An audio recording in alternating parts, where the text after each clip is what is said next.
we present Saturday Night Theatre.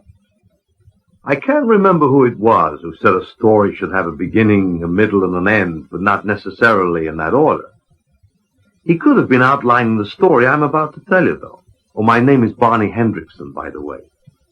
You've probably never heard of me, which is fair enough, because I've probably never heard of you either. Jean-Luc Godard, that's who said it. About stories having beginnings, middles, and ends. I should have remembered straight off. After all, I'm a director like Godard. No, let me rephrase that. Like him, I'm a film director. A film director like him, I'm not.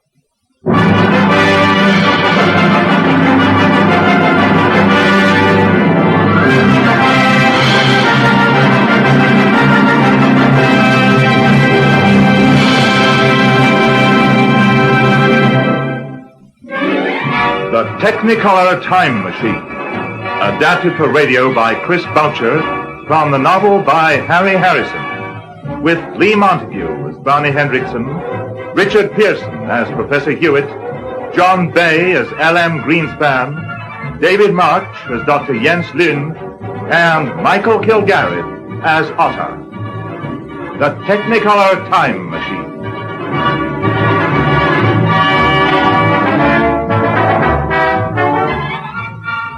I work in Hollywood. I know, you thought Hollywood was dead, right? Well, it isn't. It's just very, very sick. But what else is new?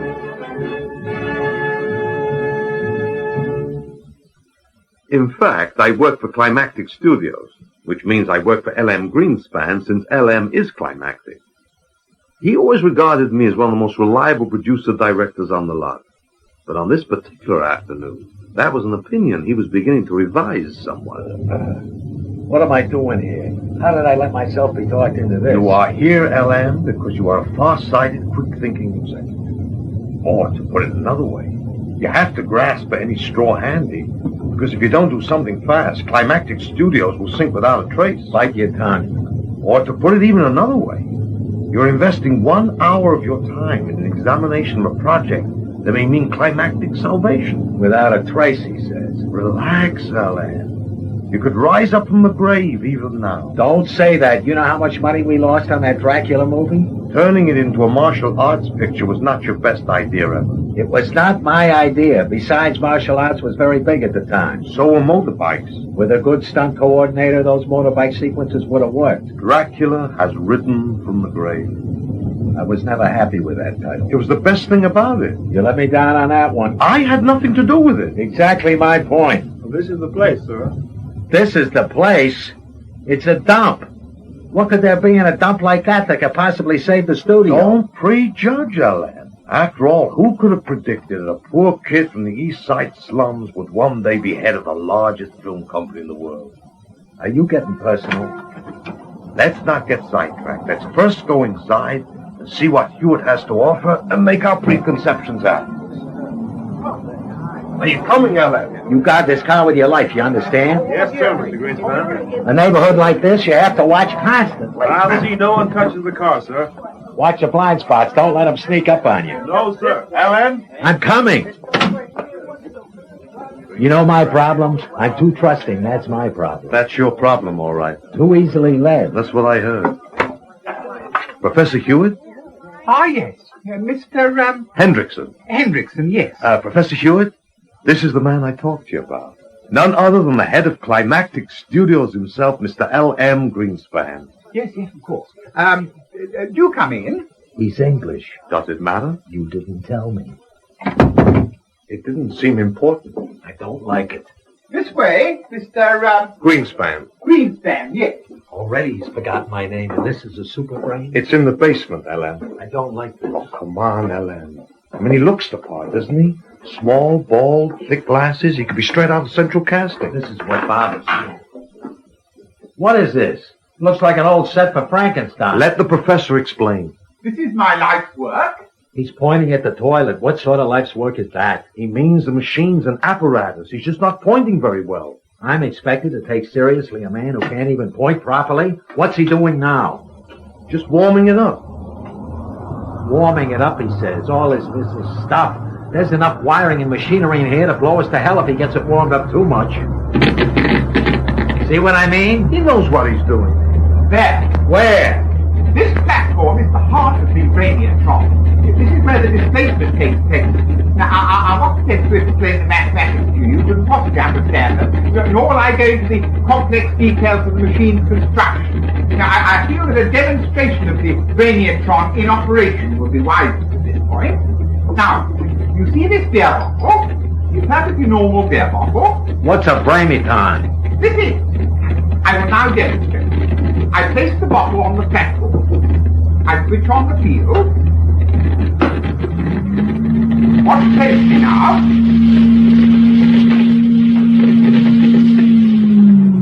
Do you see it? Do you see the displacement? The what? The bottle flickered, LM. You saw the bottle flicker? Dramatic, wasn't it? and here it is on the printout. Look. That bottle travelled back 7 microseconds in time and then returned to the present. Now, in spite of what my enemies say, the machine's a success.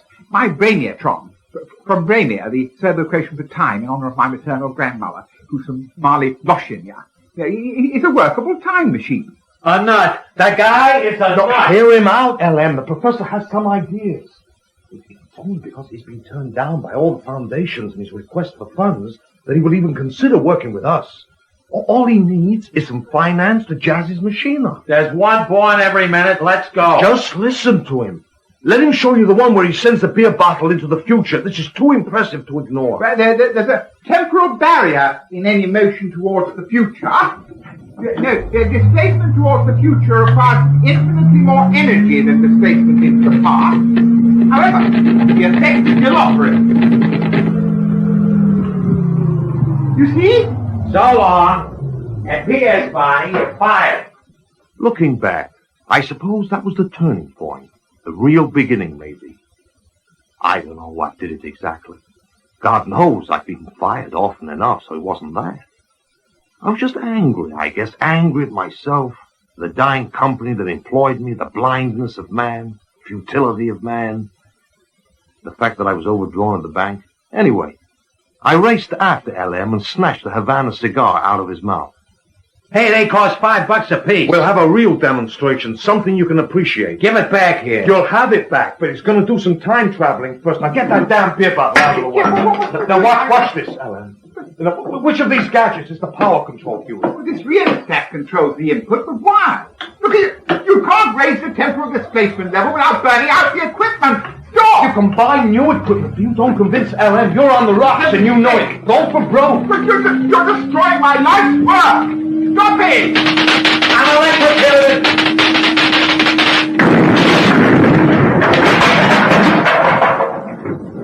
Look at the platform. Look. The cigar's gone. You owe me $5. 2 seconds at least. 3, 4, 5, 6. There it is. Give me that cigar. Still alight. 6, maybe 7 seconds, Ellen. All right, so it's a time machine, so I believe you. But what has this got to do with making films or keeping Climactic off the rocks? For making films, it had obvious possibilities.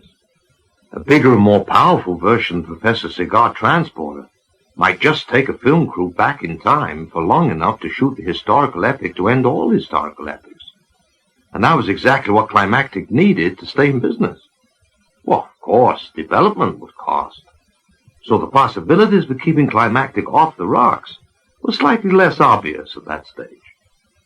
But some weeks later, a select, not to say conspiratorial group of us met in LM's office, having passed that stage and ready, if not especially eager, to move on or back to the next.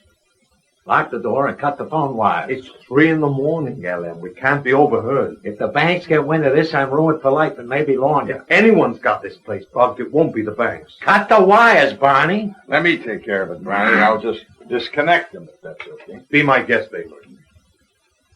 You always carry one of those? Head of technical services?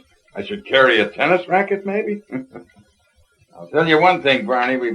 We've solved the mystery already tonight for a year now. My boys have been repairing these cut wires on the average of twice a week. There. All done. All right, Barney, let's have it. We're ready to roll at last, Ellie. All of the essential machinery for the Brainiatron has been built on the set for Frankenstein and the Halloween Chainsaw Massacre. The expenses have been covered by the budget for the picture. In fact, there was a bit of saving there. The professor's machines cost less than the usual props. Don't digress. Right. Well, we've mounted the machinery in the back of an army truck from the set of Private Benjamin's sister. And the prof has hooked it up and tested everything. It's ready to go. Isn't that right, Professor? Absolutely, Barney. Now, everything tests out perfectly now, Mr. Greenspan. Greenspan. There are one or two sub-circuits which are very slightly out of phase, but... I don't like the truck. It'll be missed. No, it won't, Ellen. It was government surplus in the first place and was going to be disposed of in the second. It was sold legally through our usual outlet and bought by Tex here. I told you, we're in the clear. Tex? Tex, who is he? Who the hell are all these people anyhow? I thought I told you to keep this thing small, hold it down until we saw how it works. If the banks get wind of this... The operation is as small as it can possibly be. There's me and the prof, whom you know. Yeah. Amory Blested, your own technical chief. Been with you 30 years. I know. But who are the two cowboys over there? I'm Tex Antonelli, Dallas Levy. They're stuntmen. Stuntman? What kind of stunt you pulling? Will you relax, LM? We need help on this project. Trustworthy men who keep quiet, know their way around in case of trouble. Dallas was in the combat infantry, then on the rodeo circuit before he came here. Tex was 13 years in the Marines, an instructor in unarmed combat. What about you? Dr. Jensen. From UCLA, philologist. He specializes in North European languages or something like that. If we do the story we're planning, he's going to do our translating for us. This is a wonderful opportunity. I have taken my sabbatical. I would even accompany you without the generous horarium as the technical advisor. We know so little of spoken old law. All right. The team I accept. Now, what's the plan? Fill me in on the details. We've got to make a trial run. See if the prof's gadget really does work. I promise you. Don't promise. Promises I got already. Results I need. If it does work, we set up a team, work out a script, then go out and shoot it on location. And what a location. I mean, think of it. All of history is open to us on wide screen. We can film it all, record it. And save this studio from bankruptcy.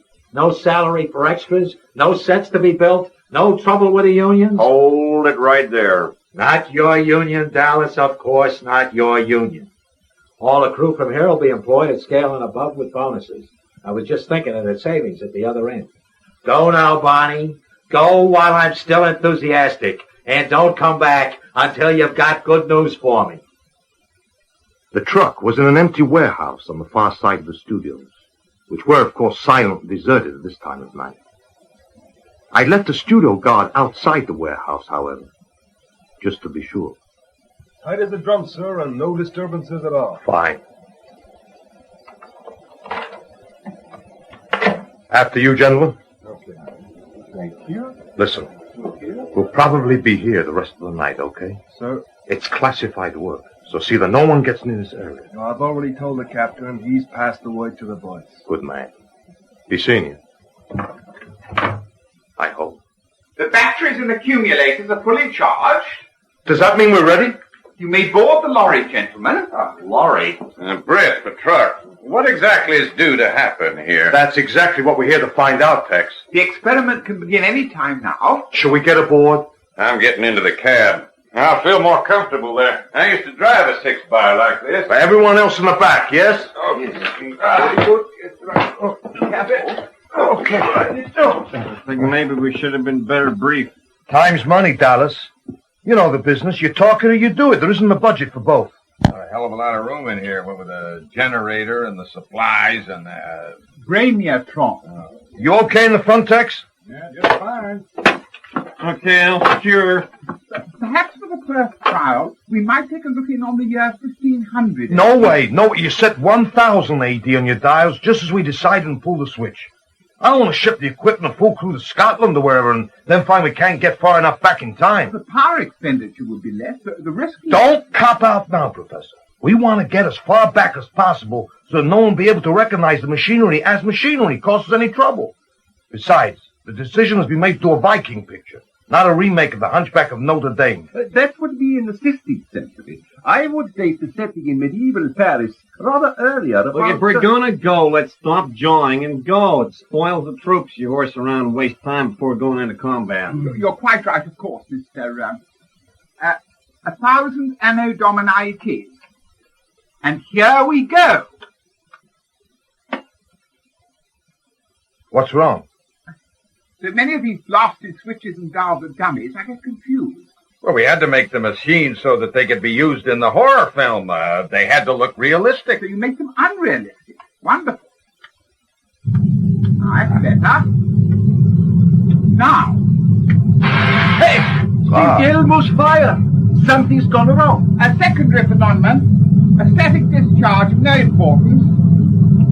The field's building up now. Automatic sequencing. Locked in. And that's all I can do. At the microsecond of maximum power, the selenium rectifiers will trip automatically. You can monitor it here on this dial. When it reaches 0... Let's see. Reading 12. I don't think I want to watch. 9. The charge is building up. 8. 7. 6. Do we get combat pay for this? 5. 4. 3. 2, 1, 0!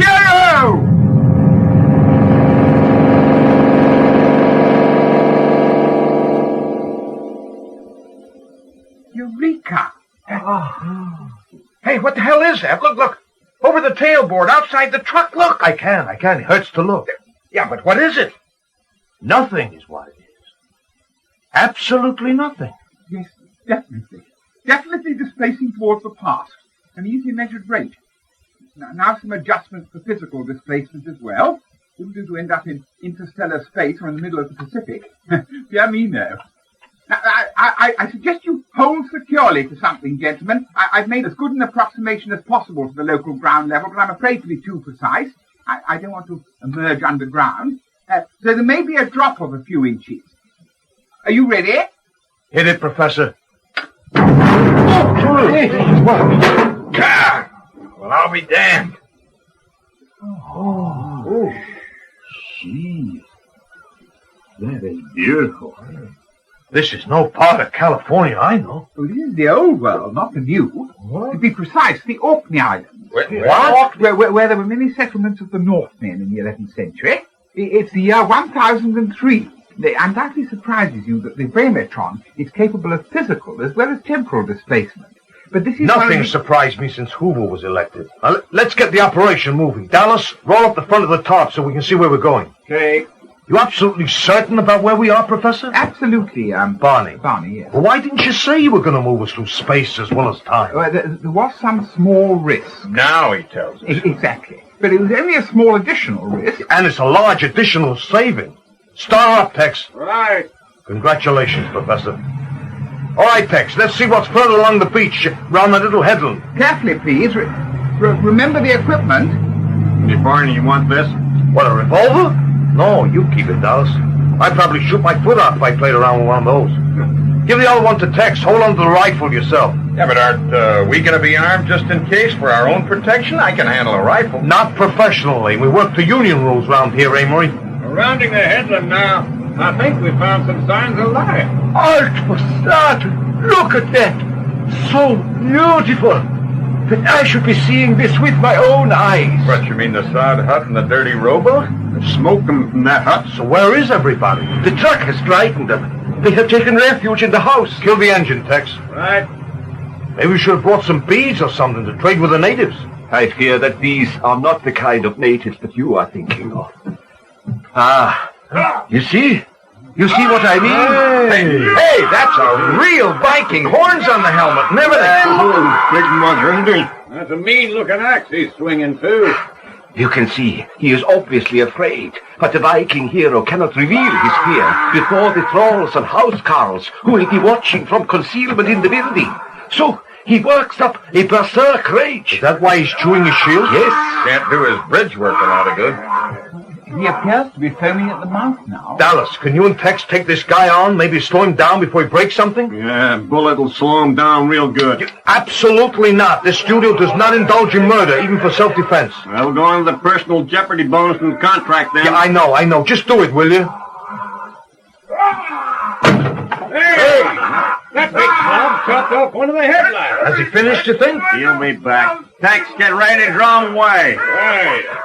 Are you all right, Dr. Lynn? Dr. Lynn, yes.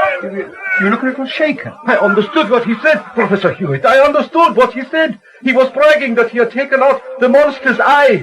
And the language was intelligible. Congratulations, Doctor. He's coming back. He seems to have gained a little confidence here. Let's go, Tex. I'll tap him with a couple of these pebbles. You be ready with the rope. Those are pebbles? When you're as big as that guy, these are pebbles. Hand me the rope. Well, this? Yeah. Dallas? Yeah. Are you planning to lasso that crazy monster? Yep. Once Tex got his attention. Hey! You sound a good fight. Big mouth. He seems to have managed that. Probably the obscene gesture. Who would have thought that would have meant something to a Viking? That seems to have settled him down a bit. Get nice throwing, man. Rocks and ropes. Just so. Yes, sir. You want it? I have to talk to him. It's a rare opportunity. Yeah, but Emma, make sure he's well pried. Hey. I hope it doesn't take too long to bring him round. I really think we should be going back soon. The shift compensator relays are not as robust as I would wish. Are you saying the Vramiatron's about to break down on us? No, I'm saying we should avoid unnecessary strain by leaving soon. Hey, those guys coming out of the house, are they going to attack us? Yes! We must leave instantly. We can't risk the equipment being damaged. What about this? Throw the prehistoric lumberjack in the back here. Let's get going. Well, let's go. Hold on, Jimmy. Right, give me full throttle. Hit the horn and the lights, Tex. I said no guns, Dallas. Over their heads is all. Okay. Yeah! Ha-ha! That puts the fear of God in them. Where to? Professor? We must get as close as possible to the point where we arrived. You heard the man, Tex. On our way. It goes through space as well as time. Why couldn't we leave from where we were? Well, I must have objective points to calibrate the control. It was only the first trip, remember? Hey! Sunday driver! Hey, watch it, Tex. We don't want any... Sunday driver? I knew it. 30 years with L.M. Greenspan has finally softened my brain. Goddamn cheap liquor. About the only one of us that wasn't seriously fazed by what we saw in that moment was the good professor. He was fascinated. But he finally got around to explaining in words of one syllable. What we had seen was a truck we were now riding in as it would be at a later date. Seemed reasonable. What didn't seem reasonable was what I'd seen in the back of that truck. It was me. As I caught the eye of that other me, he gave me the dirtiest grin I've ever seen. Thumbed his nose at me. It was worrying. At the very least, it was worrying. About that time, the Viking woke up, bit me in the leg. He was still frothing at the mouth. It occurred to me that I probably got rabies now on top of everything else. When we trooped into L.M.'s office, we were beat. Must have looked it. L.M., still half convinced the whole thing was an elaborate scam, was instantly suspicious. So what went wrong? What happened? You walk out of the office 10 minutes ago, and now 10 minutes later you walk in. Minutes to you, LM, but hours for us. The machine's okay. That's right. It works even better than we'd hoped. Oh, The way is open to take a company back in time and film an accurate, full-length, wide-screen, realistic, low-budget, high-quality historical. The next problem's a simple one. A story. Right as always, LM. And it so happens we have a story. A true-to-life story, and what is more, a patriotic story. If I was to ask you who discovered America, what would you say? Christopher Columbus, 1492. That's what most people think, but it was the Vikings that did the job first. Columbus was a Viking? I thought he was Jewish. 500 years before Columbus was born, Viking ships had sailed from Greenland and discovered what they called Vinland, which has since been proven to be part of North America. The first expedition was led by Eric the Red. Eric the Red? You want to get us blacklisted with a commie picture? It's just the name, LM, and anyway, there isn't a blacklist anymore. A popular idea will always come back. And that's when we'll run and run. After Eric found the place, it was colonized. Vikings came, lived there, built houses, farmed, and this was all organized by the legendary hero Thorfinn Karlsefni. These names! He's got to go too. I can already hear the big romance scene. Kiss me, my dearest Torp and Karlsefni, she whispers. Out. You're losing your touch, Barney. You can't rewrite history, LM. What else have we ever done? This is no time to go soft on me, Barney Hendrikson. You who were at one time my best producer and director before the lousy moron box ruined us all. Get a grip on yourself. The motion pictures are not primarily an educational medium. We are selling entertainment, and if it doesn't entertain, it don't sell. Now, I see it this way. We got this Viking. You call him Benny or Carlo or some other good Viking name. And you do a saga of his adventures, like one day fighting and winning. Of course he's restless. He's that kind. He goes off and finds America, then comes back and says, I have found America. So they make him the king. Then there is this girl with long blonde wig hair who keeps waving to him every time he sails away and promises to return. Only now he is older, with a little gray above the ears and some scars he has suffered. And this time, instead of going away, he takes the girl with him, and together they sail into the sunset to a new life as the first pioneers at Plymouth Rock. Well? What can I say? Great as always, LM. You haven't lost your touch. But it is not that way. It is in the records. Even Mr. Hendrikson is not completely correct. It was Leif Erikson, the son of Erik the Red, who is generally credited with the discovery of Finland. There are two versions of the chronicle, one in the Hawks book and the other in the Flatting Earth book. Enough already. Even the history books can't agree, Barney. So with some little bringing together here and there and some touching up, we got a story. Who are you thinking up for the lead? If we can get him, Rough Hawk would be perfect for the Viking, and someone really stacked for the girl. Slidey Toe. She's available in between pictures, and for 2 weeks, her crumb of an agent has been in and out of here with deals. So I know she's broken, we can get her cheap.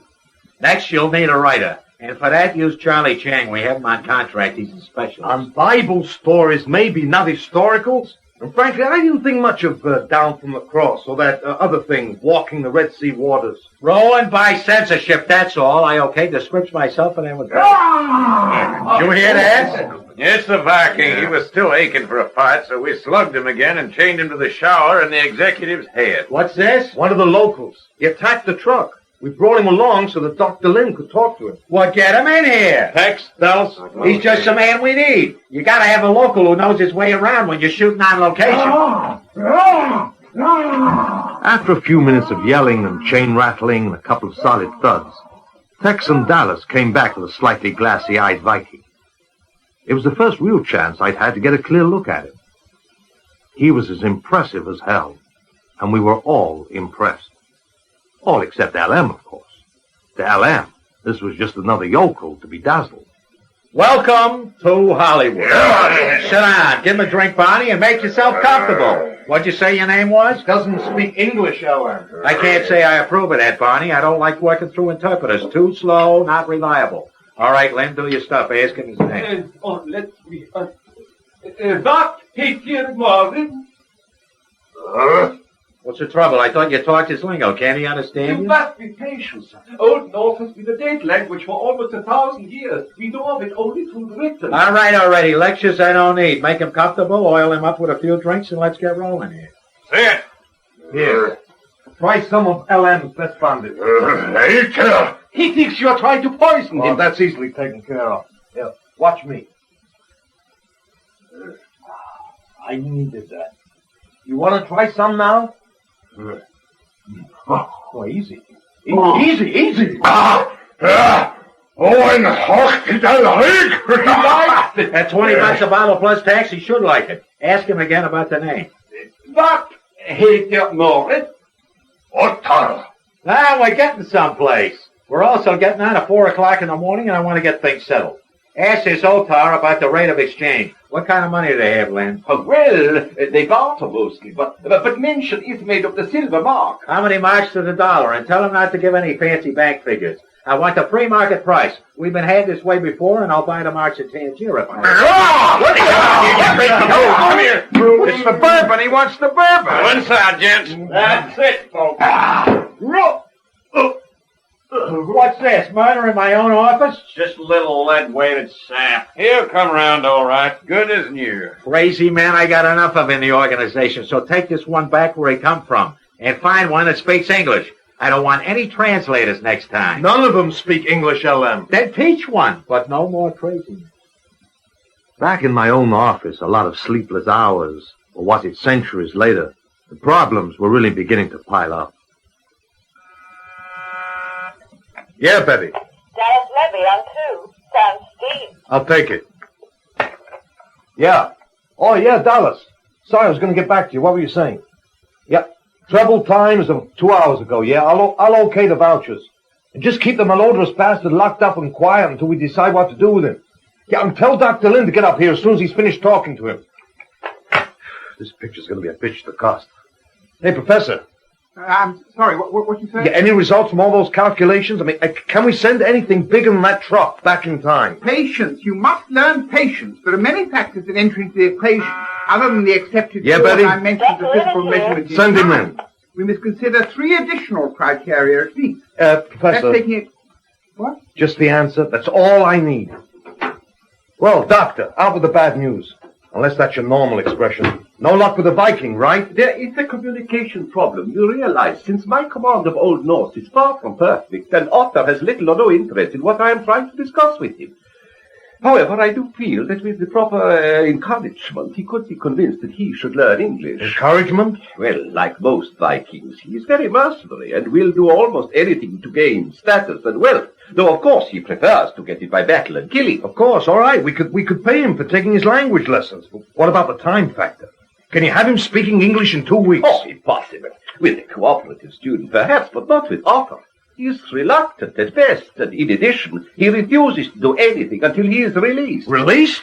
I can just see that hairy nut with his meat axe on the corner of Hollywood and Vine. No way is he released. One way, perhaps, if I might offer a suggestion, if Dr. Lynn, yes, were to return with the Aborigine to his own time, there would be ample opportunity to teach him English in his own environment, which would both reassure and calm him. It would not reassure or calm me, Professor. Life in that particular era tends to be both brutish and short. Well, I'm sure precautionary measures can be taken, Doctor. And I would think that the philological opportunities would far outweigh the personal factor. There is that, of course. Plus the important point that in this manner the time factor can be altered to suit our needs.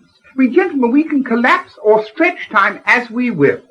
Dr. Lynn, yes, can have 10 days or 10 months or 10 years to teach the language to Otter. And between the moment we leave him in the Viking era and the moment when we see him again, only a few minutes need to have passed from our point of view. 2 months will be adequate if you wish to consider my point of view. It's agreed then. Lynn will go back with the Viking and teach him English, and we'll arrive with a company 2 months later, Viking time, to start the production role. I have not agreed. There are dangers. I wonder what it will feel like to be the world's single greatest authority on Old Norse. I knew you'd see it. Why don't you do your best to explain to Otter? Mention money. Yes, sir? Betty, get the contract department to send over one of their barely legal lifetime at hard labor general service contracts for Otter to sign. Just a general pro forma. We'll fill in the specifics. Right. Oh, and Charlie Chang's here, boss. Fine. Get onto the dispensary, Betty. Tell them if I'm going to live past noon, I need that Benzodrine now. And tell good old Charlie I'll be right with him. He is a friend of yours, this Charlie Chang? Hell no, we dislike each other intensely. I will go and talk to Otter. Yeah, I'll send the contract down. Charlie Chang, man, it's good to see you. It's been a long time, Barney. Go on, come on in here. Good to work with you again. What's cooking, Barney? A widescreen, 3-hour, big-budget film, and you're the only man who can write it. The subject's a wholly new concept of the Viking discoveries of North America. Sounds good, Barney, but you know, I'm a biblical specialist.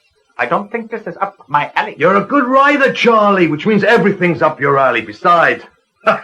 Let's not forget your contract. Oh, we can't forget the contract. Ha! I've always been interested in doing a historical. We got the scoop from the library, everything you need to know.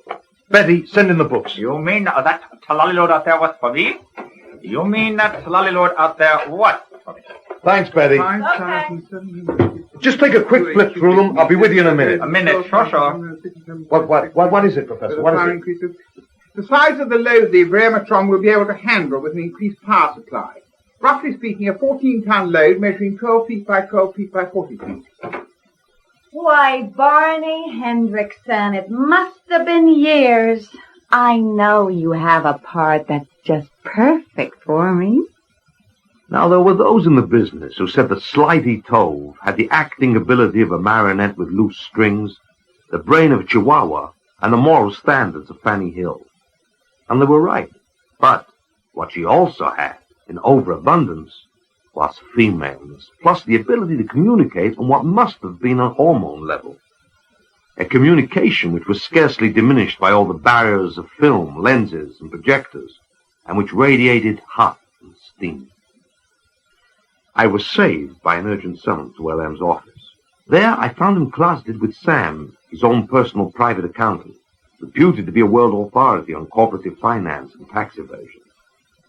LM finished cutting the telephone wires and gave me a long and searching look. I got not so good news for you, Barney. We're ruined. What LM means is that Climactic Studios will soon be bankrupt. On the rocks, a work of a lifetime. Normally, it would take at least 3 more months before our financial report would be sent to the banks, who, as you know, own the controlling percentage of this corporation. However, for some reason unknown to us, they're sending their accountants to examine the books this week. And they'll find all the profits are on paper, and all the hard cash has been bled off into the untaxable LM Greenspan Foundation. Am I right, LM? Watch it, Barney. That's no way for an employee Listen, to start... LM, you wouldn't have got involved with Professor Hewett and his machine unless there was a possibility of saving the firm. A box office success would get the pressure off, yes? A big box office hit, sure. Even a big picture in a can, and we could laugh at the teeth of the banks. But you can't make a picture in a week. I can. LM, you must have a heart attack. Bite your tongue. 1 coroning's enough to last a lifetime. You go home with Sam to work on the books tonight, you take them with you. You get sick. Your doctor says it could be a coronary. Everyone runs round, shouts for a few days. The books are forgotten about. Then it's the weekend. Nobody even considers looking in the books until Monday, maybe Tuesday. Monday. You don't know banks. No books on Monday, and they'll have a hired car full of doctors over to the house. All right, Monday. On Monday, LM, I will bring you the new picture in the can. A picture that will just have to gross 20 million on length, width of screen, and color alone. Don't you see? I can take the company and everything we need back into Viking times, shoot the picture, and use as much time as we need to get it right before we come back. And in the here and now, we need only have been gone for 10 minutes.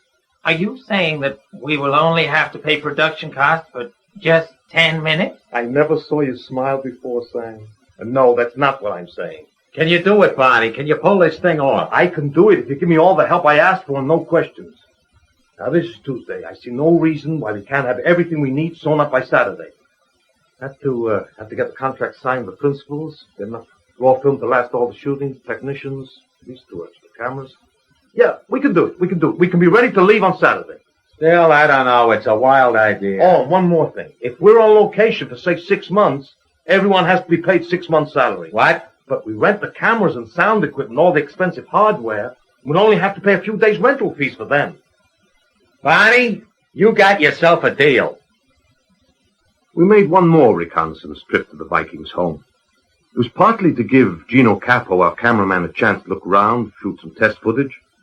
Partly so that Amory and I could decide what we need to take on location, and partly to deliver one very drunk Viking and his somewhat uneasy English teacher. Lynn had thought of everything he could possibly need. He was even wearing one of those multi-pocketed hunting jackets.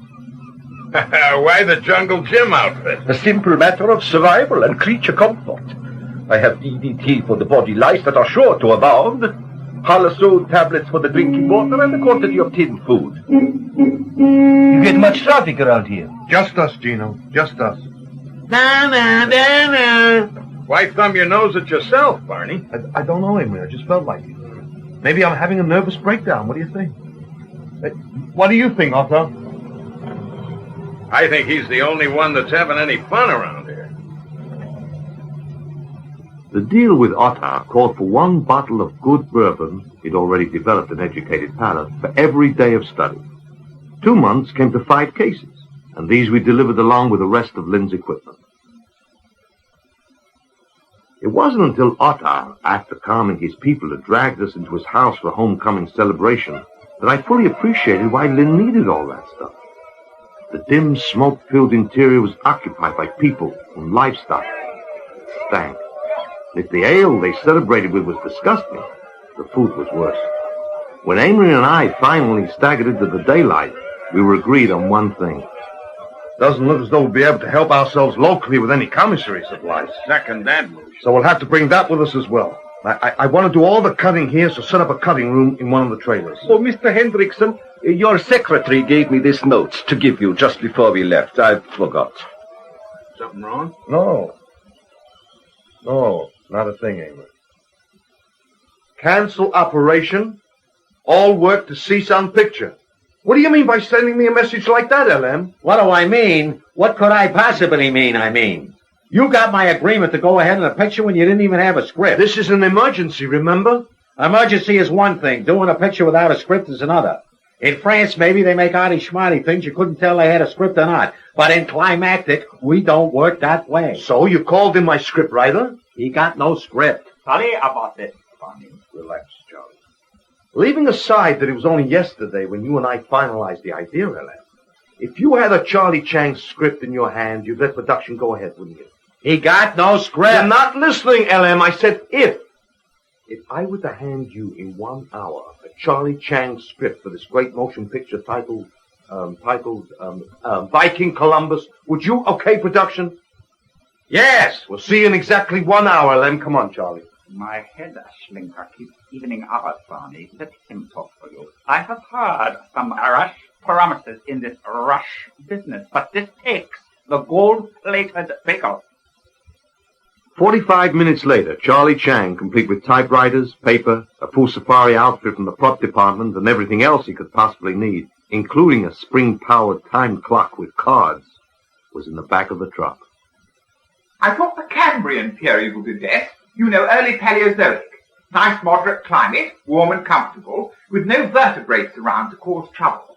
Seas churning with simple trilobites. Well, you're the doctor, Prof. Whatever you think best. We have to work fast now, at least at this end. Now take him to Catalina Island, drop him off, then move 6 weeks ahead, bring him back here. Or leave the junk on the island. We may need it later. Take it away, Prof. Charlie, don't forget to punch in on the clock every morning. What is all this, Barney? Don't worry. Professor Hewett will explain everything when you get there. Hey? What's wrong? Nothing's wrong. I have just timed our return with the utmost of exact precision. It was only then that I realized that all the supplies had gone from the truck, and Charlie looked as though he'd been living outdoors for 6 weeks. As of course he had. How did it go? It's not quite finished. It's those things in the water. Those teeth, eyes. How much longer do you need? 2 weeks. But Barney, the teeth, the eyes. Take it away, Prof. 2 weeks. This time the truck barely flickered, and they were back with a script for Viking Columbus. A script in an hour. This is going to revolutionize the business. Don't be cheap, Barney. Give him the highest hourly rate you can imagine, then double it twice. I want to do the right thing and see that Charlie Chang gets the greatest rate per hour ever paid to man. Paid for 1 hour of his time. Come on, LM. I just explained that. Maybe only an hour of your time went by, but Charlie worked more than 2 months on that script. He can't prove it. He can prove it. He punched the time clock every day, and I have the time cards right here. He can sue. Yes, I'd say so. Yeah? Yeah. Rough Hawk's on his way up. Perhaps I should explain about Rough Hawk.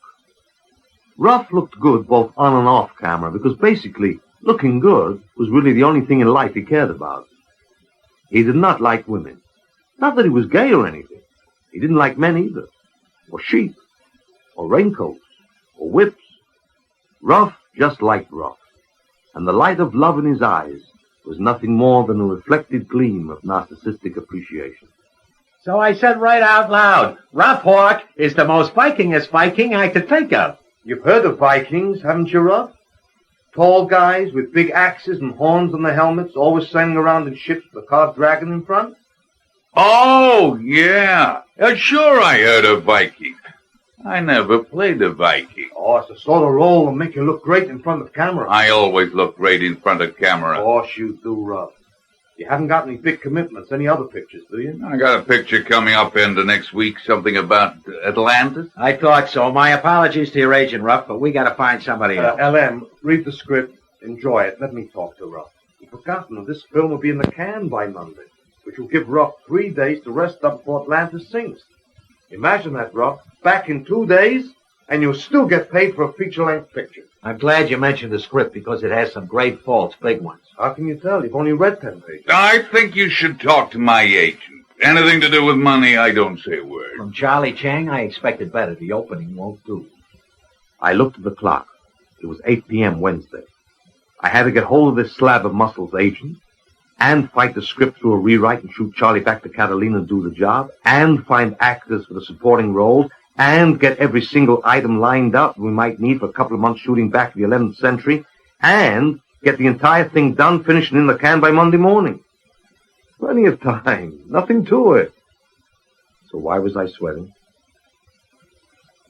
By Saturday morning, a column of trucks lined up in the concrete roadway leading to Sound Stage B was ample evidence that in the interim I had not sweated alone. Inside the building, Professor Hewett's new improved Remiotron was now attached to a platform that was large enough to take even the biggest of the trucks and trailers that waited outside. The carpenters were finishing up, and the professor was doing his best to explain to me why we couldn't beat the return trip problem. He drew me a diagram on a piece of pine board. Apart from ruining my pen, what it seemed to do was prove you had to cross the same world timeline on the return leg, or the whole trip would simply never have been made. Seemed reasonable to me. So, it adds up to the fact that we can't come back to a time earlier than we left? Precisely. So all the time we've used up this past week is gone forever? Correct. So, if we want the picture to be completed by 10 o'clock Monday morning, we have to go back in time and stay there until it's done. I could not have phrased it more succinctly myself. Then let's get this show on the road. I'm ready when you are. The same place as before, 8 weeks on. Trip after trip the professor made, cutting the return so close, it was little more than a flicker. Even so, it wasn't until the motorboat trailer and the deep freeze truck, which made up the last load, rolled off the platform and into the 11th century, that I found myself beginning to relax just a little. Now, time back in the 20th century would stop, and no matter how long we stayed, when we went back for the film, it would still be noon on Saturday, almost 2 full days before the Monday deadline. I was feeling pretty good as Dallas drove me in the Jeep to Otter's place to collect Dr. Lynn. Welcome! Language lessons seem to work. Very pleasant to see you again. There is whiskey. Done nothing for his thirst, though. Oh, there's plenty to drink, Arthur, but I want to talk to Dr. Lynn first. He is there coming. Jens, come here!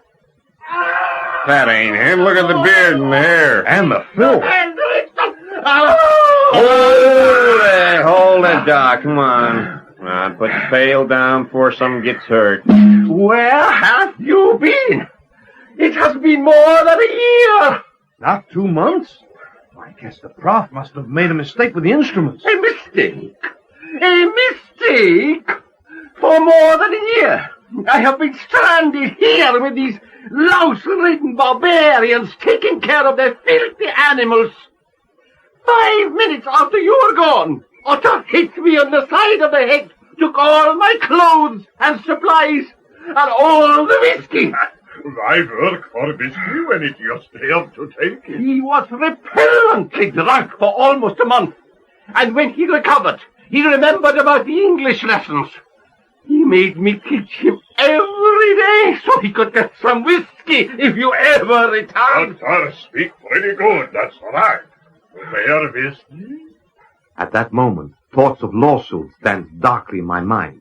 But when I pointed out to Dr. Lynn he'd been on full salary all the time, that he still was, and that back home only a few days of his year's paid sabbatical had passed, he agreed to call it quits and stamped off to our camp for a shower and delousing. Meantime, I put Otter back on the payroll. Whiskey? Work. If you're on a whiskey salary, you're going to earn it. This picture starts rolling tomorrow, and I want some information from you first. Sure. Come in house. Not in your life. I remember what happened to the last guy who did that. And so the joy of filmmaking got underway. God damn it, Slidey, I've explained this twice already this morning. I thought I was supposed to hate it. That was yesterday. We're shooting out of sequence, remember? Look, I'll explain the scene to you once more. If I might have a small amount of your attention too, Mr. Hawk. Look, here comes a ship. Hey, isn't that what they call A Viking longship. Tomorrow, goddammit! Lynn, where are you? Didn't you and Arthur arrange with his friend, this Finn-Boggy character, to bring his ship tomorrow? They haven't any news since the time. Oh, great. Oh, that's just great. What about it, Gino? Is there a shot here? I mean, anything you can get? Yeah, looks good. Really nice telephoto stuff. Well, get it then. Maybe we can salvage something from this. Okay. Bell!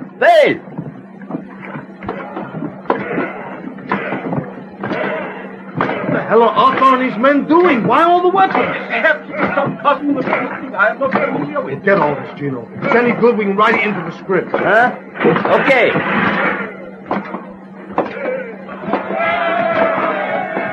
What are they doing? Santa Maria. They're killing each other. What? What's that? Did I see? Yeah. Guy's head chopped clear off his shoulders. This is great stuff. Great shot. I don't think that this is being obvious. Instead, I think this is the ship that has arrived. Radio. Give me the radio. Tex, Dallas, this is Barney. Get here. We've got problems. Boy, did we have problems. Breaking away from the carnage on the shore, one of the attackers spotted us up on the hill and came charging after us, yelling like a banshee and swinging his blood-covered axe. Gino filmed him all the way, and it was only Tex's arrival in the jeep that kept us from joining the body count that was rapidly mounting down on the beach. Eventually, and with further intervention by Tex and the jeep, the invaders were beaten, though not before their leader and Atta had fought it out to a particularly bloody and apparently much appreciated death. Did you see how I hit the leg? It came crash! A leg next to off! Yeah, very well played. I saw it all. my congratulations. Who was he? What were they doing here? He was called Torphy. Whiskey, Tex? Whiskey, not your favorite brand, but it'll do. Yeah, that's a great backhand you got with that axe. I wish I could sink a whole bottle like that. This Torphy, what was the trouble with it? Torphy, the son of Albrand, the son of Volkov, the son of Orlug, came to Sweeney. Torphy killed the men of Crop, 12 of them together. He also made the killing of the Holzmen, and he was at Hellespetar with Ilugi the Black and Stulli the Goody when 18 cave-living people were killed there. They also burned in his own house Ardun, the son of Smithkel, at Bergen. Sounds like a mean dude. I still don't see the problem. Smithkel married Tor Odda, my sister. Oh, of course. How could I have forgotten that? So this Torphy has been in trouble with your brother-in-law, and this means trouble with you. It all ends up when he tries a bit of manslaughter here. What a way to live. Well, what about his men? Not his men, just with him. Now, he with me. We go south to raid. We go in my new longship. You gotta hand it to these guys. They keep it simple. Do they ever? Bernie! Hey, Dallas, you missed a hell of a fight. Yeah, looks like. I've been trying to get you on the radio. Problem? Rough Hawk staggering out to throw up. A couple of times I felt like it myself. He fell over a sheep, one of them dirty gray ones, looked like rocks. He broke his leg. 3 days into shooting, and my leading man had a compound fracture of the tibia that would take at least 4 months to heal. Now, of course, Professor Hewett could always take him and a personal physician back to Paleozoic Catalina without losing us any time. But there was one small problem. I'm through with this picture. And I'm through with the crazy people out there. I saw what happened on the beach. I don't want any more part of it. Now, Ralph... No, Barney, don't try and talk me around. Oh, I got an out with this leg, so I'm washed up with this picture. And even if I didn't have a leg, we'd be through. You can't make me act. I knew right then that Ruff wasn't going to change his mind. Few ideas ever penetrated the muscle and bone to the tiny brain, but the few that got in stuck hard. It had to be taken back home. So there went the picture. I went down to the empty beach. The sun was setting. I cursed loud and long. What's that mean? It means don't creep up on me like that. Get out of here, you hairy-faced slob. By my house, you look bad. Half a drink. Oh, thanks. I came here for my daily pay. $1 bottle. Then Dallas say that from his own silver, he buy utter 1 bottle because of fight today. It's a big day. It's a big day, all right. Hey, pass the bottle. The last day, because this film's over, gone, finished, kaput. You know what that means? No. I've been in the movie business since God was a boy, and right now, today, I'm out of it. Because without this masterpiece, Climactic's gonna fold, and where they go down the tubes, I go with them. And do you know why? Half a drink. Sure. If I leave Climactic, I'm washed up because there are a lot better producers and directors around to get any jobs I may want. Hey, you're a wise man, Arthur. I'm going to tell you something I never told anyone before. Because I'm getting drunk on your daily wage, and you probably understand 1 word in 10 of what I'm saying. I am mediocre. Do you have any idea what a terrible admission that is to make? No. You see, if you're lousy, you soon know it. You get booted out, go to work in a filling station. If you're a genius, you know it. You got it made. But if you're mediocre, you're never quite sure of it. You blame it on the breaks. You keep doing just one more picture until you've done 73 pieces of cinematic craft. There's not going to be a number 74. The funny part is, the number 74 could have been a good picture. What is this picture? Work of art. Entertainment. Like your, what do you call them? Sagas. I'll sing a song from a saga. I sing good. Strike, strike, sword, king of my heart, where the worm is living, faces with anger. My sons will bring vengeance. Death has no fear. The voice of the Valkyrs brings new guests to the ale hall of Odin. Death comes. The table holds a banquet. Life is done now. Laughing I die. That was Ragnar's song, when King Ella murdered him and Ella died. I wish I could have slain him. I tell you, he was something to behold as he stood by that ancient sea and shook his fist in the last red light of the sunset. The saga was real to him. Life and art were one. The song was the battle became the song. And if I hadn't been half-potted, the idea would still never have occurred to me. Oh, come on in, Amory. Hang your things on the back of the door to drip. Coffee on the hot plate. Well, I don't think it's ever going to stop raining. Did you see the screen test? What did you think? Same as everyone else. Absolutely first class. This Viking of yours is a natural, Barney. A real find. Well, let's hope so. Hey, did you know he was shipwrecked here? Yeah? Yeah, on his way to Iceland from Norway. According to Jens Lind, Ottar had a falling out with King Olaf Tryggvason. He's in exile. Who needs kings when you can be a movie star? Yeah. How's the set coming? Oh, it's all done. Ottar's house is ready to shoot interiors. And Ottar should be bathed and waved and costumed by now. So, let's go make movies.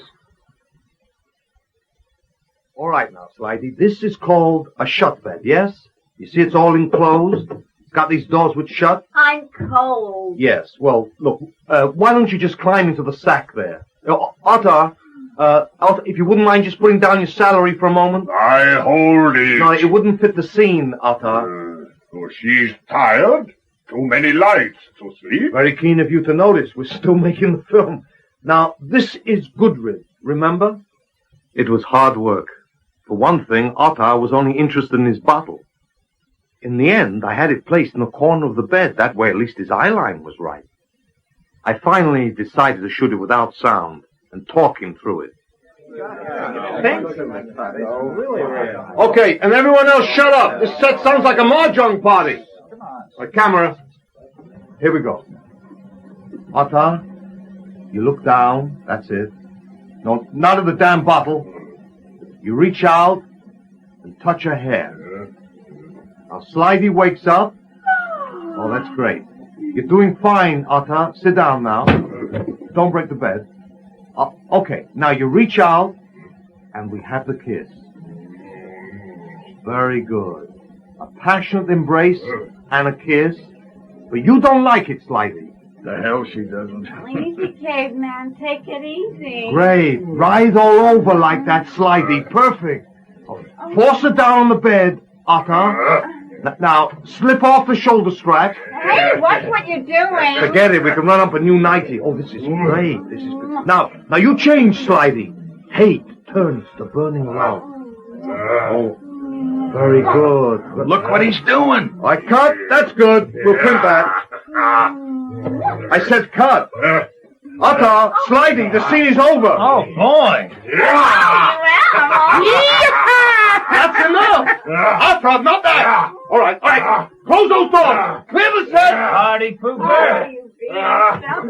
You know, he's even got a bottle of whiskey in there. After that, the performances improved. Even the weather got better. Of course, there were still problems. It seemed unlikely, for example, that we were going to be able to shoot the second half of the picture. Apparently, the location we were relying on didn't exist after all. It's true. There are no Norse settlements in North America. It's most disturbing. We have searched all the possible sites and have found nothing. All the authorities are wrong? Well, yes. But don't let it bother you, Doc. You can write a book about it. Then you'll be the new authority. In the meantime, where do we go from here? In case you've forgotten, the script is called Viking Columbus, and is the saga of the discovery of North America and the founding of the first settlement there. Well, we could go to the west coast of Norway. Oh, do they have many Indians we can hire for the big battle scenes? None at all. Then that's out. Hey, Ottar! You want Ottar? I eat? Yes, you really do, don't you? Listen, what do you know about North America? I mean Vinland. Nothing. You mean you've never heard of it? Sure. I heard. The scout made points about it, and I talked to Leif Erikson about his trip. I never seen it. Don't know anything. 1 year. I will go to Iceland, then go to Finland. Get very rich. Oh, with what? Gold? Silver? Wood. For the Greenland settlements, they are always terribly short of wood of any kind, and in particular the hardwoods needed for shipbuilding. A load of hardwood delivered in Greenland would be worth a fortune. Well, there's your answer. As soon as we finish shooting here, we pay off Ottar and he sails to Vinland. We film the departure, some ocean shots to do for the trip. Then we jump ahead in time to meet him and film his arrival. Once there, they throw up a few shacks for a settlement. We pay some wampum to the local tribe to burn them down, and the picture is finished. Good idea. Plenty wood in Finland. Finish lunch now. By the time we finished the first half of the picture, Ottar was raring to leave for Iceland, where he was due to spend the winter before sailing on to Vinland. The time is late. If we sail today, we better sail soon. We're just about finished. I want to get a good shot of you leaving the bay, and that can be the last one. You shot that shot this morning, sailing into dawn, you said. That was from the shore. Now I want to get you and Slidey at the tiller as you sail from your home into the unknown. No woman at no tiller on my ship. She doesn't have to steer the thing. Finally, he was gone. Despite the battery-driven gyro compass and the radio responder that Amory had built into the ship, I was suddenly not so happy. I wouldn't have sailed that ship across the bay, never mind the North Atlantic. Those gadgets of yours better work, Amory, or we're all going to have to stay in Vinland and set up house with the Indians. If I can't take back this picture with me, there's just no point in going back. You worried, Tim. Find out. Well, Dallas? Prof had to make 3 jumps to find him. It seems that, Otter. Otter, yes, has stopped for some time in the Faroes before going on to Iceland. Is he all right? Oh, yes, the ship is up on the shore for the winter. Yeah, and when we left, Otter and his uncle were getting smashed on booze we brought. Good. Well, now let's go pick a site to move the company to. Okay, Prof? Ready when you are. Barney. Barney, yes. Okay, all aboard. Right, now take us ahead in time to next spring, the year 1005, and land us at a good spot in Newfoundland. One of the sites you and Lynn searched when you were looking for the Viking settlements. I know just the place. Good. An ideal location. Stand by.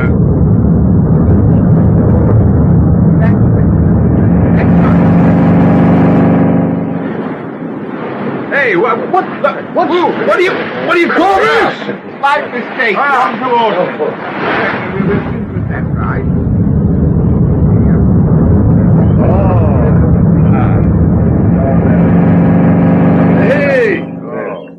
Oh, now this is more like it. Where are we, Jens? It's one of the first sites we checked. This is Epave Bay. Really, an arm of Sacred Bay on the northernmost tip of Newfoundland. That's the Strait of Belle Isle out there. Right, well, we'll leave the area down by the mouth of the stream there for Otter, and we'll set up our camp over there to the right, at the top of the meadow. Yes. All right, crew. Let's settle in Vinland. As it turned out, we didn't time our arrival particularly well. We had quite a wait for Otter. It was worth it, though. Gino shot some wonderful footage from up on the hill as Otter drove the ship at full speed toward the mouth of the stream. As soon as it scraped bottom, crew and passengers left the shore and laid into the food we had waiting for them. This good? Do you think this will do for your camp, Otter? Good grass. Good water. Plenty of wood on the shore for burning. Plenty of trees with hard wood over there for cutting. Fish, hunt. It's a good place. There's good read. There's everybody. Taking a day off back on Old Catalina. Want to see good read. Slithy. I imagine she wants to see you, too. Been a long time. Yeah, you're a man of simple pleasures, Otter. At least finish your ham first and remember this is a historical moment. You have just arrived in the new world. You nuts, Barney? Same old world. Just a place, name of Finland. Looks like good trees here. Shooting went well after that. It would have gone perfectly if it hadn't been for the Indian problem. We need Indians in this picture. Where are they? You must have seen some signs of them. Well, we did discover some camps on the shore, but they were deserted. The Cape Dorset Indians are a migratory people, following the seal herds and the schools of cod. I feel that at this time of year they may have moved further north. Not all of them. Oh, you did see some? Nope, Doc's right. But you can hear the lawnmower engine on that boat 5 miles away. So? I could feel them. They were watching us. Yeah, they're out there, somewhere close, so help me they are. And he was right, because later that day, 9 sealskin boats, each containing 2 or 3 men, came out from behind the island and paddled soundlessly towards the shore. Out seal!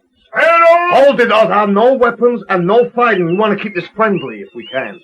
Those are potential extras out there. I don't want them frightened off. Gino, you getting them? In at the back. If you clear the 20th century types off the set, I shoot the whole arrival, the landing, the work. Okay. Now, everyone not in costume, move. Off camera. Lynn, get into Viking rig quick so you can get down there and translate. Talk to them, but stay behind Otter so it looks like he's doing all the work. But not a single word of their language is known. You'll pick it up. You're a translator, so translate. We need something to trade. It took a while to persuade the Indians to come ashore. What finally swung it was Slithy wading into the surf with a Viking pot containing a gallon of vanilla ice cream from the commissary. Come on, guys, it's delicious. Yum, yum. See me like yum, yum. Come on, guys, that's it. Watch the hand buster. It's just ice cream on offer. My boyfriend's watching, and he has a short fuse on his temper and a long handle on his axe. You want some? That's it, come on. It turned out that the Cape Dorset Indians had the same sweet tooth and the same hormones as everyone else. It also turned out that had never seen a cow before, and more to the point, had never seen the bull that Otter's people had brought along with the cow from the orphanage. That bull was a squinty-eyed, mean-tempered little brute with a distinct aversion for strangers. Otter, get that beast out of here before it upsets the Indians! It was already too late. Panic was immediate. The Indians scattered. Someone shouted that they were attacking. The Northmen rushed for their weapons. Within a couple of minutes, the scuffle was over. One of the Viking housecarls had an arrow to his hand. Two of the Cape Dorset were dead, and the rest were in their boats and heading for the open sea. Madonna mia, what tempers these people got? Worse than Siciliani. Did you get it all? Yeah, Barney. It's nothing but stupid waste. They were all frightened, just like children. The emotions of children in the bodies of men, so they killed each other. Waste of it all. But it makes good film. And we're not here to interfere with local customs. You disrupt these people's lives completely for your cinematic drivel, then you ignore the consequences of your actions. Hey, take it easy, Let me tell you what I found out just by chance. Go ahead, I'm listening. The compass repeater of the ship. Otter and his men call it usus notra. That is their way of saying compass repeater. There is a word in the Icelandic sagas mentioned more than once about a navigation instrument that has never been identified. It is called the usus notra. That's interesting, yes. The impact of our arrival in the 11th century could be greater than any of us imagined. All the possibilities of this must be studied. Eventually, filming reached a point where we were ready to move the company on to the following spring, leaving Otter and his people in the meantime to build log cabins and log palisade around their camp. We were to provide them with food for the winter so they could use the rest of the summer and the fall solely for the building. We were to get these supplies from the studio commissary back in the 20th century. Ready to go. All the commissary people are waiting and a couple of grips who volunteered because they wanted to see if Hollywood is still there. Well, enough to move the supplies? I mean, what with side trips for broken legs and all, it's Saturday afternoon back there now. Everyone in the lot will have gone home. Yeah, we can handle it. After everything we'd been through, it seemed sort of unlikely that we would be brought to the edge of disaster by something as simple as a Hollywood weekend. It started when we couldn't get the supplies we needed. I'm sorry, sir, but I've never seen you before, and even if I had, I couldn't let you into this warehouse. No, sir. You people in studio security do a fine job. Knock at the door. Kill! All right, you guys, that's enough. We've been working on a Viking picture. Things were simpler back in those days. Where's your phone?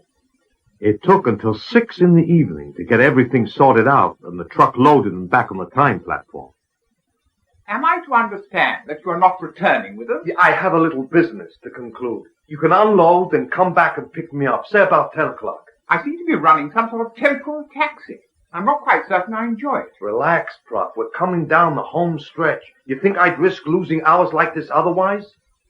As I watched the time platform vanish into the past, back to the wilds and chapped lips and cold rain, I had a sudden irresistible urge for a first-class deluxe dinner at Chasen's with dry martinis before, brandy afterwards, and champagne in the middle. By 9 o'clock, I was feeling no pain as I made my way to a meet with Spider-Man Spinnaker, the only jazz tuba player in captivity. His current engagement was in a really tacky club called the Fungus Grotto. The Vikings have a kind of brass horn called the lure horn. That's what gave me the idea. An all-brass score complete with drums hammering away with primitive savagery. What do you think, Spider? Could you and your boys handle it? Natural, but that takes time, man. You got commitment. No problem. Let's grab your boys, go round to the studio now. You'll be back here inside an hour, I guarantee it. Judy and I just pick up until the rest come in around 11. After that, we're on till 3. We can't split before then. You want drinks?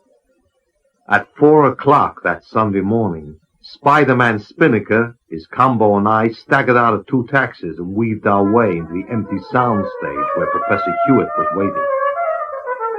Very punctual. Oh, sorry, Prof, old boy. What's a rap? Transportation. Right, all aboard. We'll just be gone a few minutes. Is this the waiting room? No, that's the Braymotron control room. Hey, stay out of there, you drug-crazed oaf. Those instruments are delicate. Mind that trumpet. Holy smoke. I was completely sober in less than a second. Too late, though.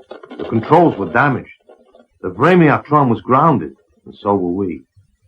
By 9 o'clock that Sunday morning, Professor Hewett was estimating the repairs would take most of the day. By 5 a.m. Monday, he pronounced the rewiring complete and set off to find replacement parts. By 10:30, the professor had not returned. An LM and that bank representative were waiting for me. I was beaten. There was no way to finish the picture in time. Outside LM's office, I considered suicide for a moment, then began pushing the door open. Don't go in there. What the hell do you think you're doing? Stopping you from making a mistake, stupid. Hey, that's a good reaction. Maybe you should act in pictures, not direct them. Hey, you're me. Hold this a second. Viking Columbus, real one? Get my wallet. Hey, what? Here. Difficult with his hand. What happened to my hand? Your hand. I mean, why all the bandages and blood? Give this piece of paper to the prof and stop horsing around and finish the picture, will you? Oh, Viking Columbus. The hand. What happened to the hand? I went into LM's office without another word. I looked at the paper he'd given me. There was a sketch on it, drawn quickly with ballpoint pen. It meant nothing to me, so I folded it and put it in my wallet. By midday, the professor had repaired the Vremiatron. I told him that I'd met myself in the building and saw myself delivering the completed film. I showed him the paper. He was entranced. He did try to explain it to me.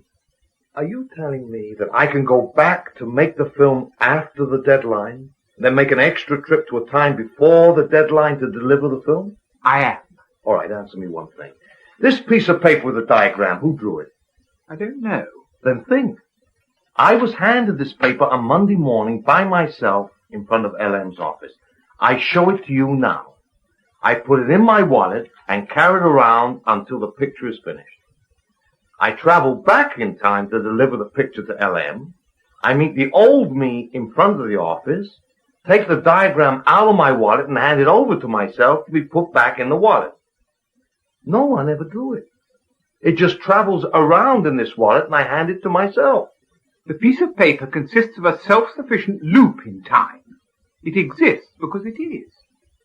He went on to talk about Mobius strips. A strip of paper with only one side. I gave up at that point. Back in the summer of 1005, the food had been offloaded and the company were in the trucks and ready.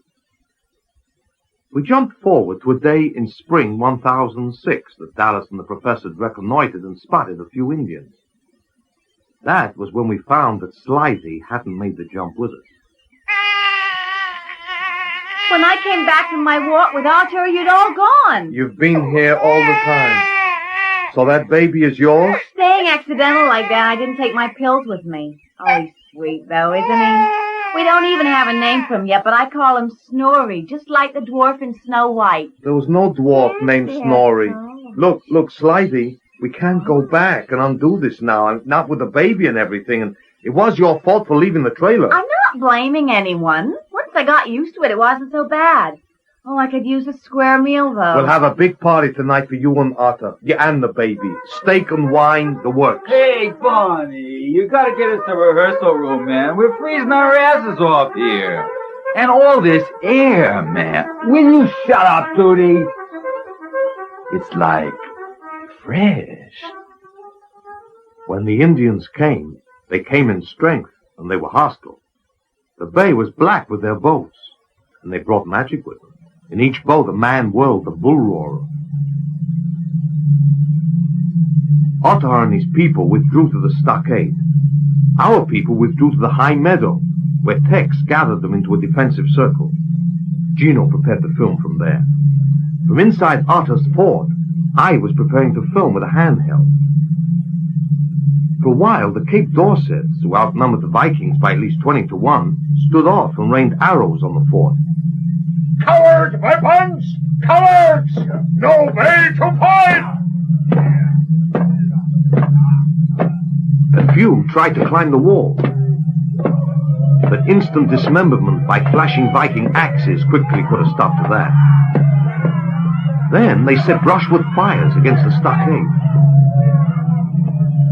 I can put a stop to this whole thing right now. No! They won't fight. We fight. We take care of that fire. Maybe you'll get Butcher doing it. Butcher some too. And Barney wants good pictures of fighting Indians. Not at the expense of your lives. Let Dallas have it. No, we'll give you a good fight for your movie. And don't look so sad, my old friend. We fight for ourselves too. You will soon go.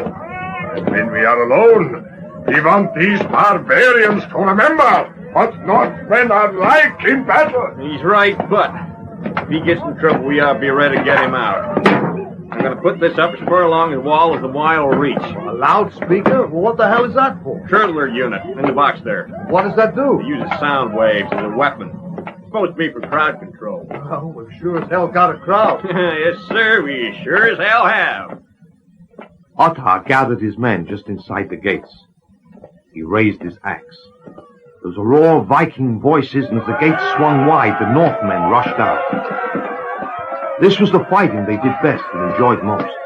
In a howling, compact mass, they burst forth and crashed into the Cape Dorset. The superior numbers of the Dorset made no difference. There was nothing they could do to fight these northern butchers whose short swords and axes chopped and hewed through weapons of flesh alike. The Dorset fled before the unstoppable advance of the blood-drenched killers, and as they did, a gap opened up between the two groups. Suddenly, the advantage was with the Dorset and their bows and spears. The Vikings couldn't get close enough to fight. The Dorset began to surround them and pick them off. You can do anything, Dallas. Now's the time. I got the only set of earplugs, so if I was you, I'd put my fingers in my ears. The Cape Dorset broke and ran. The Vikings' instinctive reaction was simply to draw into a closer defensive knot. While the Dorset were fighting each other to get into their boats, Ottar's men stood together, facing outward and ready to take on all enemies, human or supernatural. Their courage was magnificent. There's your Indian battle, Barney, so it looks like there's your film.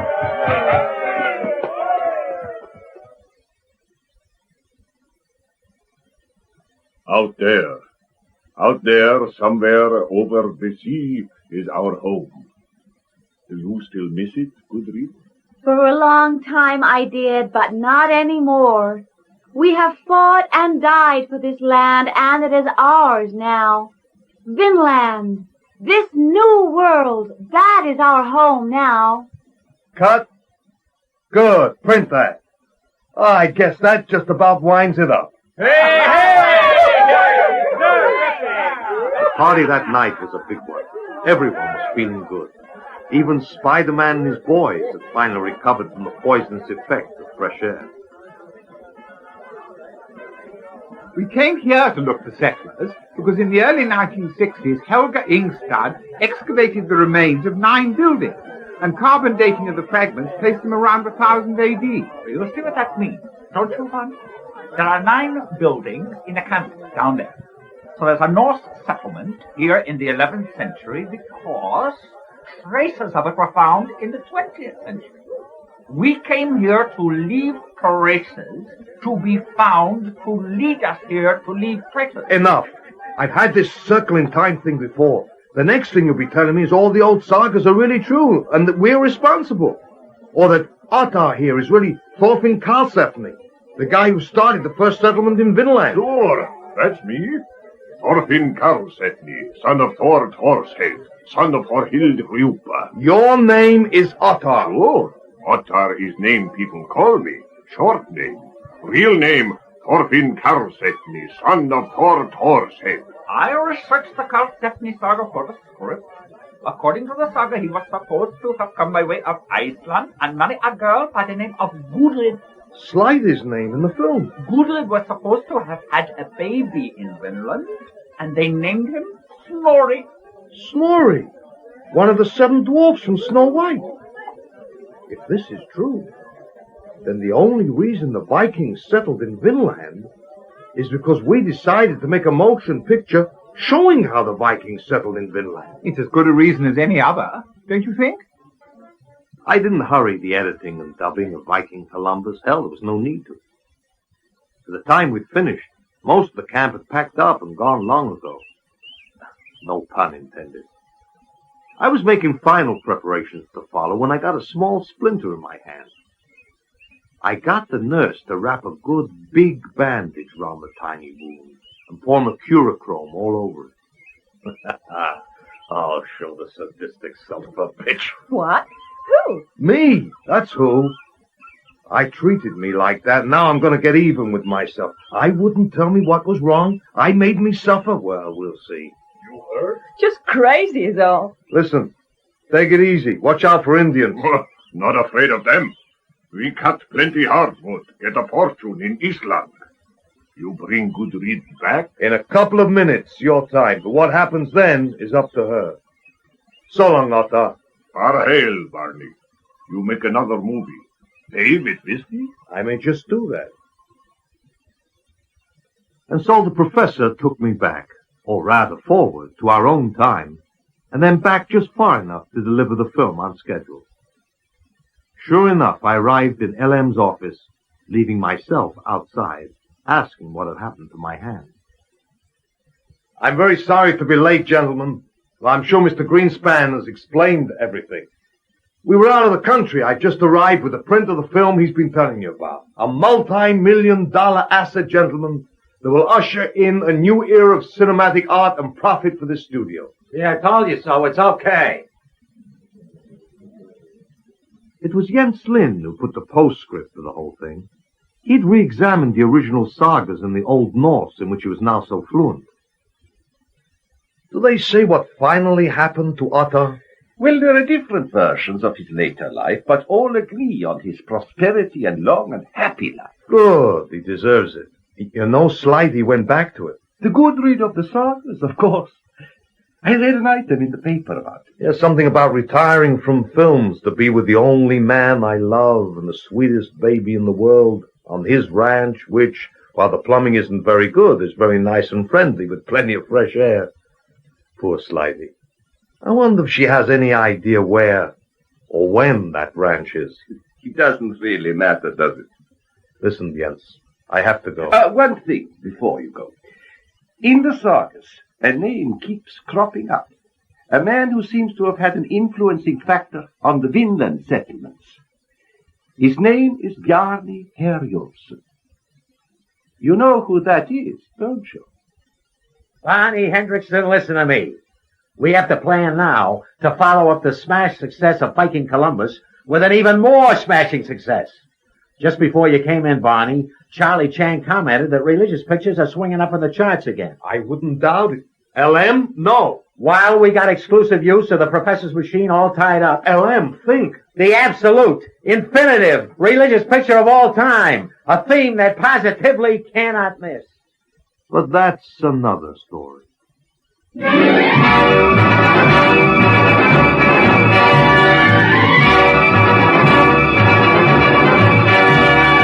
In The Technicolour Time Machine, adapted for radio by Chris Boucher, from the novel by Harry Harrison, Lee Montagu was Barney Hendrikson, Richard Pearson, Professor Hewett, John Bay, L.M. Greenspan, David March, Dr. Jens Lund, and Michael Kilgarry, Ottar.